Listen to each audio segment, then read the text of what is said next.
Hello guys, welcome back to MathZone African Motives, still on our mathematics and 6 Centroids that is working on area moments. Like I said, we need to work with as many questions as we can for this question number 5 so that we have a deeper understanding. It's a good question. If you understand it, you know that you have got approximately 30 to 40 marks if you understand it, because that is out of 40 marks the whole of question 5, but here we're just working it by part by part. All right, so these are centroids. Sketch the graphs that we are given. We've got the graph of y is equal to 2 ln x, that's 5.11. We need the graph of y is equal to 2 ln of x, and also y is equal to 2x, which is a linear function and a logarithmic function. Show the area by which, okay, we're going to talk about this, but for first, let us talk about the sketching of these two graphs that we are given. Y is equal to a log, that's a ln, it's a log. Remember, from our sketching of graphs, we had the graph of a ln in N4, that is something of this nature here. As it will be tending like it want to approach the y values, but it won't reach the y values, the graph of a log. So it will be like this. Then it meets the x-axis at a point where we know that in the x-axis y will be equal to 0 at that moment. That's at a condition when this is a 0. So we know that the logarithm to be a 0, it must be at 1. The logarithm of 1 is equal to what? To 0. So it means this point will be at 1. All right, so that's a sketch that you're going to have. Y is equal to 2 ln of x. All right, that's something of this nature. Then also we've got a straight line. Y is equal to 2x. That's a straight line. So for the points, we can just make like substitution. When x is equal to 0, y is equal to a 0. When x is equal to 1, y is equal to a 2, maybe somewhere here. When x is equal, so as you can see, the values of x, they are increasing sharply, all right, compared to these ones of x that we had from the previous case. So meaning to say this graph is not going to link or to meet with this one. It's going to be something like this, because it is increasing sharply in terms of what? In terms of y, as x is increasing. So there is going to be a gap in between there, all right? If it was a graph maybe with a negative gradient like this, they were going to intersect like this. But these ones, they are not intersect. It's just a positive gradient. The values are sharply increasing compared to the ones of what? Of ln x, all right? So that's y is equal to 2x. So the question is, we're supposed to draw this. We have drawn our graph. Y is equal to 2x and 2 ln x. But they are saying, show the area bounded by the graphs, all right? Bounded, that is in between the graphs that we, let me try to reduce so that we properly see the question and this part. All right, so it's in between, bounded, that is in between these graphs. That is where our question is now, in between, that is bounded by the graphs. All right, the x-axis, so it must be in between the graphs, then the x-axis involved. All right, the line y is equal to -2. The line y is equal to maybe somewhere there, because you know y is equal, these are parallel to the x-axis, maybe somewhere here. We've got the line of y is equal to 2. So it's bounded between the graph here, the x-axis, the line y is equal to 2. So as we can see, we are now left with this region in between there. All right. That is the only information. All right. So for area, the part that they want us to have in terms of area, as you can see, bounded by these two graphs, in the x-axis, the line y is equal to, it's going to be this one in between. So you can just indicate that area in between here. That is the area. So remember that we are not here, we are not even told about the representative strip. We are told that we are supposed to show the representative strip that you use to calculate the area. We are not told like with which axis, all right? So what you do is that this one is a choice. This one is a choice type of a question. And you have to also know that the next question is on area. So the strip that you choose must be affecting, must be a strip that you use to affect the area, because that area is going to be referred from that 5.11. So the strip that you choose here, be careful about that one. All right. So you choose the strip according to where you have the limits. In terms of X, we don't have the limits in between here. We have to find these limits. We don't have even anything combined. But in between these graphs, in terms of why we've got the limits, because here we are bounded by the what? The x-axis, where we know that in the x-axis, y is equal to 0. So we have got the y value at 0 and also the y value at 2. This is the limits that we have where the area is being occupied. The limits that we have are for y. So meaning to say we are going to use the representative strip for y, all right, because we have the limits that are for y, all right. That is the best suit that you're going to have. So we're going to have our representative strip in terms of y. Just like that. It's a choice type of equation, but use the limits now to determine the strip. Sometimes you're told, then it's a direct question when it's like, it's an advantage type of a question, not to say it's a direct question, but it will be an advantage type of a question because you'll be given information there. But in this one, you are the one we're supposed to pick. So this is where our area is supposed to be calculated with respect to y. So now they're saying calculate that area on 5.12. So to calculate this area, as we can see, the strip is for y. And I said for area, the strip goes with the area. If the strip is for y, therefore it means the area is supposed to be for y also. So we are calculating our area with respect to y. And from our formula sheet, we know that the integral of area with respect to y is going to be x dy. All right, that is the formula that you're going to have. The limits taken at C up to D for Y, you're just going to use C and D to represent the limits for Y, where Y is greater than or equal to C, less than or equal to D. This one, we had this formula in our N5. There's nothing that is new on this one. There's nothing new on this question. Actually, here, we had our N5 as it is. All right. But in this case, there are two graphs that you have to consider. So this X is going to be represented by what? This X is going to be represented by X1 minus X2 because we are subtracting. We are having two graphs. All right. So meaning to say, in actual sense, our area is going to be taken as, let us have this as a final formula. Our area with respect to Y is going to be the integral of, like I said, it's going to be X1 because we are having two functions there. So it's X1 minus X2 with respect to Y because these are functions of Y. So you're going to integrate with respect to Y, and the limits for Y taken from C up to D, it is going to be C and D like this. All right, so this is the expression that you're going to have for your area because you're given two curves to consider. And according to the y-axis, because we are considering to be compared with the y-axis. So according to the y-axis here, this is the graph that is on top. The graph of 2 lean x is the graph on top. This will be the graph below. This one, it's on the more positive values as compared to the graph of 2x. It's on the side of the negative according to what? To the y, because you're comparing to the y-axis. So the graph of lean, check where this graph, it's far to the positive. All right, so this is the one on top. So this is your top, and this is going to be your bottom. So meaning to say, we are simply talking about the top giving us X1. X1 is the top. So meaning to say our X1 is going to be determined from the graph of lean, and our X2 is going to be determined from the graph of what? Y is equal to 2x. That is the condition there. All right. So like I said, we need our expression in terms of X1. And X1, we said you're going to have this from the graph of what? From the graph of Y is equal to the 2 ln of X.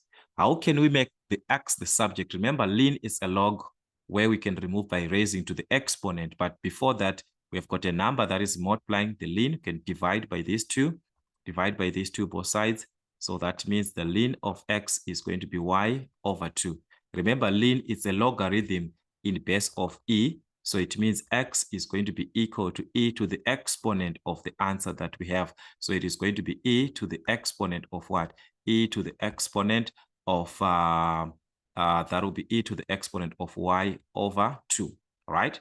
Gonna be e like this. The logarithm is like this. It's like we've got ln of X is equal to Y over 2 like this. The logarithm which is the lim is the same as the logarithm of x in base of e, which is equal to y over 2. So to find this x, you're going to say x is equal to the base, which is our e, to the exponent of the answer that you're given, which is y over 2. So that's what you're having there. So that's, we have made x to be the subject of the formula. So this is our x, our x1. So therefore, our x1 is going to be given as e to the exponent of y over 2. All right, let's leave it like that. Then we said for x2, x2 is going to be taken from the graph of y is equal to 2x. So from the graph of y is equal to x, we simply have to make x the subject there. That's what you just need. So you simply have to divide by 2. So y over 2 is equal to x. So therefore, our x2 is y over 2. So this is what you're going to substitute in place of x2. This is what you're going to substitute in place of what? In place of x1, we are going to substitute e to the exponent of y over 2. Because our formula here, it's y for y. So we use x, e, which is a function of y. So these x that we see here are functions of y, so that we integrate with respect to y. So this is what we have. So you simply have to integrate everything. So area is going to be equal to the integral of, so we're going to have the integral, the limits are taken, like I said, for y is going to be c to d. These are the y values. That's why we use this, because we are given the limits for y from 0 to 2. So that is going to be from 0 to 2 into x1. We got our x1. This is our x1. That's e to the exponent of y over 2 minus x2. We calculated our x2. We got our y over 2. So that's y over 2 with respect to y. So we have these, okay?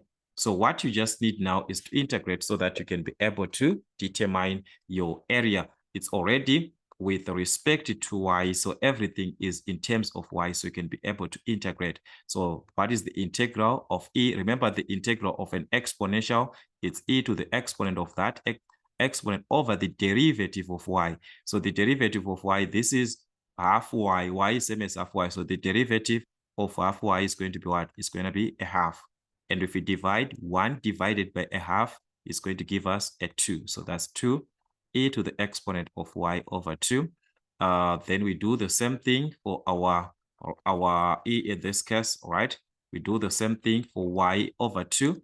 We add 1 on the exponent, so it's going to be y squared over 2. But already there's this 2 that we have, so it's going to be 2 times 2, which is what? 4. So that's y squared over a 4 like this, with our limits from 0 to 2, right?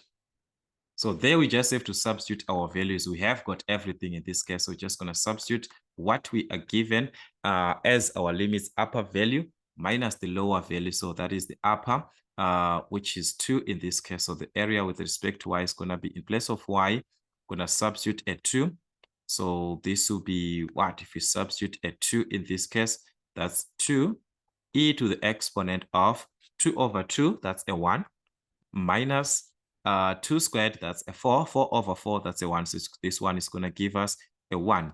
All right, then we subtract. If we substitute the lower limit, and our lower limit in this case, that's a 0. So this will be 2 e to the exponent of a 0. That's 0 over 2, which is a 1. So e to the exponent of a 1 is what? I mean, e to the exponent of a 0 is a 1. So 2 times a 1, that's a 2, minus that will be a 0 here, guys. That's a 0 there. So just gonna write a 2, or you can even write 2 minus 0 there, right? Or you can just substitute everything on the calculator as it is. There's no need for you like to simplify stage by stage. You have to write everything, then you substitute as it is on your what? On your limits. All right, you write as it is, then you substitute you just have to use your calculator direct. But after indicating here, then you use your calculator. Don't just use your calculator to write the answer without indicating the stages, because you won't get the full marks on that one.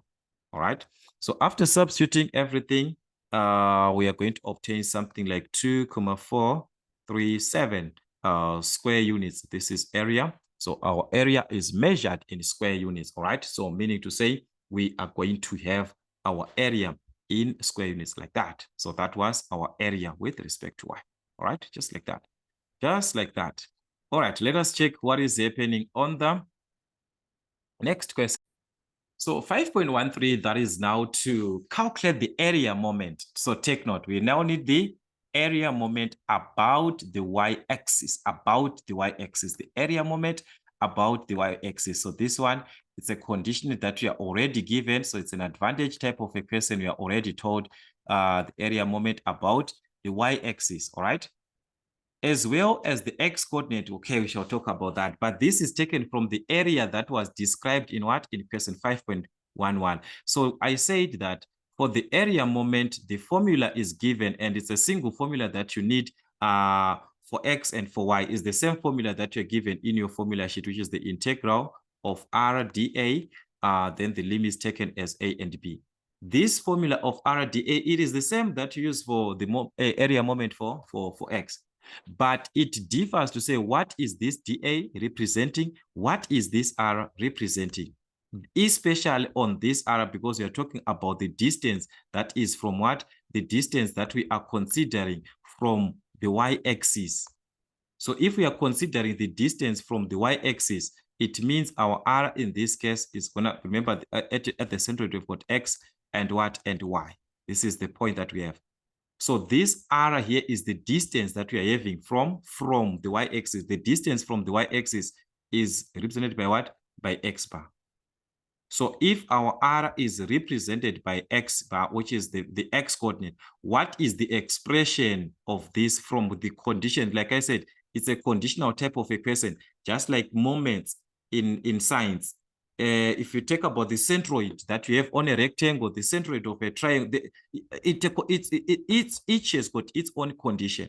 All right, so when it comes to graphs of this nature, if you are given a condition of this nature like this, the two functions are intersecting, all right, or they are not intersecting, but the area is bounded by this, and the strip is for y like this, but there are two functions where we've got x1 and what?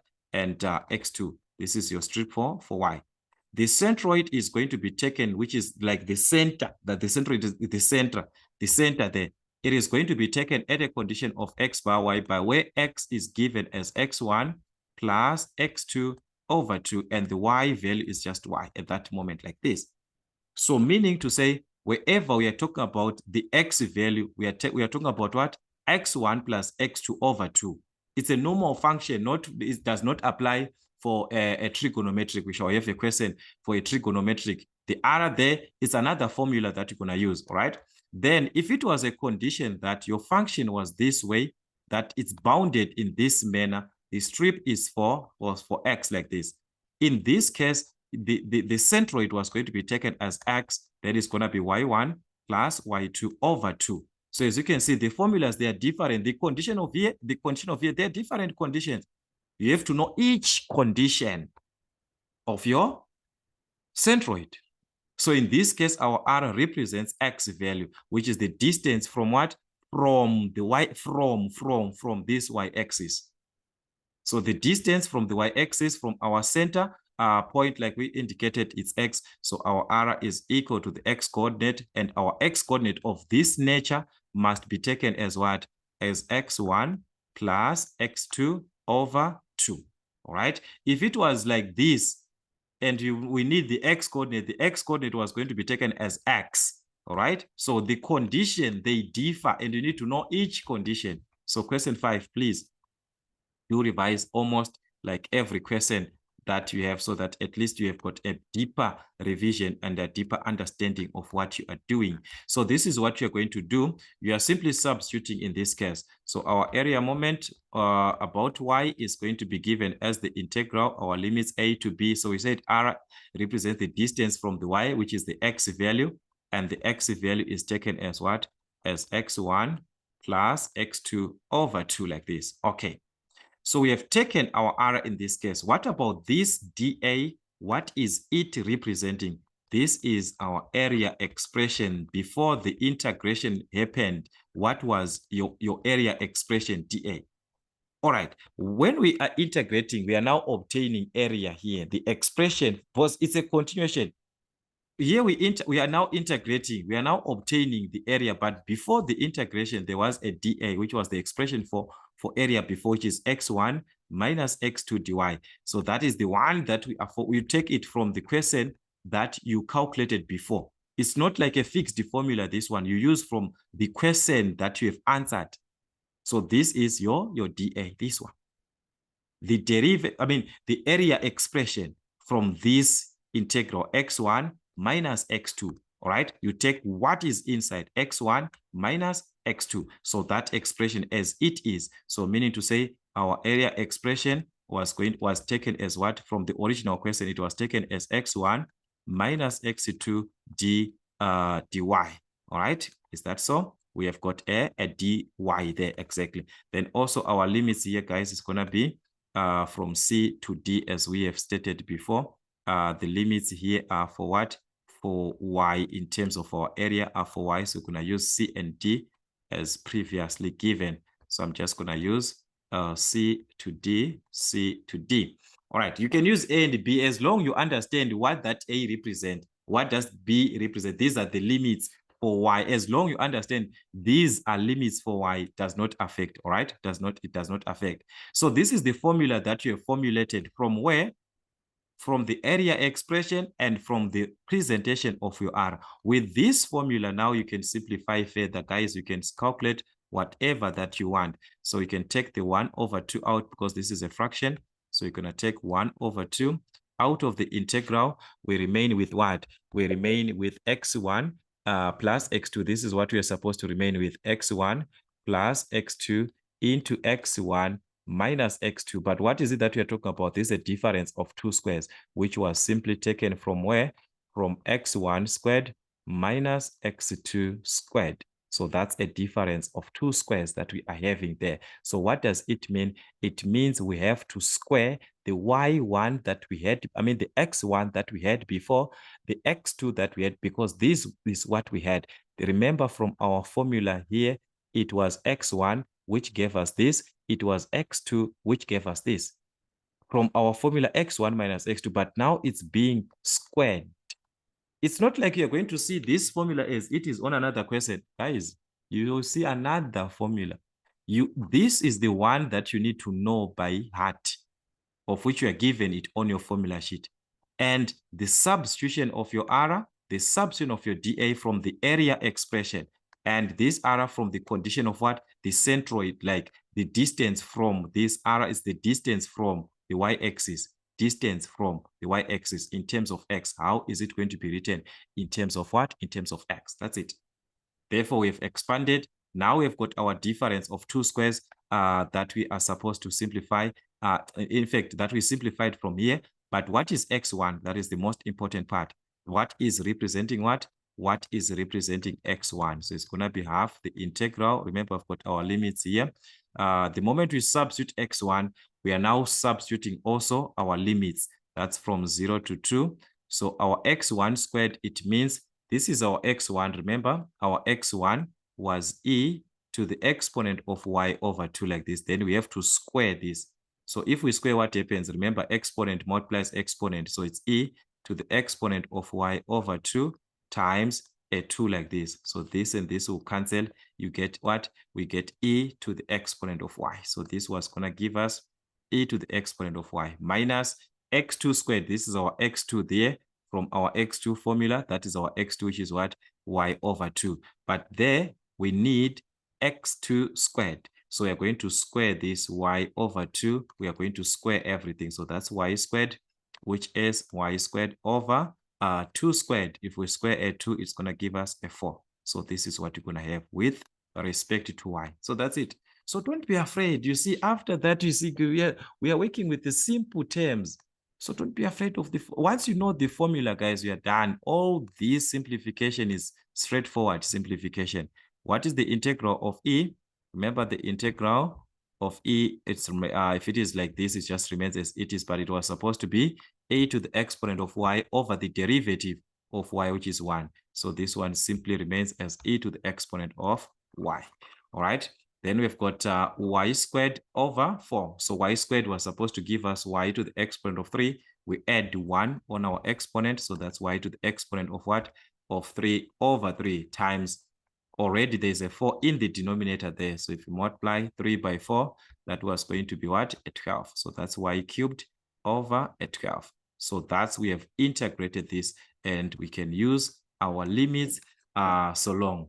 All right, upper limit minus the lower limit, the upper value 2, the lower value 0. So you're going to substitute, we get our area in this case. So our area moment about y is going to be 1 over 2. Then we substitute. So you're going to take the upper limit when y is what? When y is at 2. What are we going to have in place of y? We're going to substitute a 2. That's e to the exponent of 2 minus, in place of y, going to substitute a 2. That's 2 to the exponent of 3 over 12, like that. All right, that's for the upper limit. Then we've got the lower value at 0. So we're going to substitute. When this is a 0, we substitute each and every part that we are given. What are we going to obtain if this was what? If this was a 0. All right, so if we substitute a 0 here, that's e to the exponent of what? E to the exponent of a 0, which gives us what? Which gives us a 1. E to the exponent of that's a 1. Any number to the exponent of a 0, that's a 1. Then here there is y to the exponent of 3, guys. 0 to the exponent of a 0, that's a 0 there. Then we're going to get anything divided. 0 divided by a number just gives us a 0. So there's nothing that you're going to get from this one. That is what we were supposed to have at the end. All right, there's nothing that is left. So this is for the upper value. This is for the lower value. Yes, you can substitute stage by stage. It's fine. If you want, you can just simplify like this. It can make it easier for you to understand. So if you simplify everything, you're going to get something like 2,861. This is area moment cubic units, area square units times another unit. So it will be cubic units for what? For area moment. All right. Second moment, it will be units to the exponent of 4. All right. But the question was it on calculating of the area moment. Yes, there were 2 questions here. The first one was to calculate the area moment about the y. All right. Sorry for that. Sorry for that, guys. Let me reduce a little bit. Sorry for that. All right. Here, the first question was to calculate the area moment about the y-axis as well as the x-coordinate. So there are 2 questions here, as well as the x-coordinate of the centroid. So the x-coordinate is taken from where? From our formula sheet. We also have that. If you are confused, you can also take from the formula sheet, but it follows that the x-coordinate is given from this formula. The x-coordinate from the area moment is the area moment with or about y over the area. All right, so that means we're going to just simply substitute. We calculated already our area moment. That was 2,861 cubic units over the area that we calculated before. What was our area? Our area here, if you still remember, we calculated that was 2,437. So you're going to divide by 2,437 here. All right, so divide by 2,437 square units for area. It's going to give us the x-coordinate, which is 1,174 units, right? These are cubic units divided by the square units. It's going to remain with what? The units direct. So that is how we were supposed to have our question done. Our question done like that. So you just have to know what to use, how to apply the formula. You have the formulas in your formula sheet, which is fine. But do you know how to apply your formula? That is the question. Do you know how to use your formula? Because without the use of these formulas, there's no way. So you can see it's a continuation from the area that we calculated. We calculate the area moment. So what is important is to know that this area here is simply the distance that you take. It's always, if this is y, this is x. If this was area moment for x, it means our area was supposed to be y bar, because we're talking about the distance that you are taking from what? From the axis that you are given from the y-axis, it must be in terms of x. But like I mentioned, that different curves and different functions, they have their own centroid, the presentation of the centroid. So we need to know each and every type that you're going to have in our syllabus. Right, so that's it, guys. These are the typical questions. Let's hope for more to come.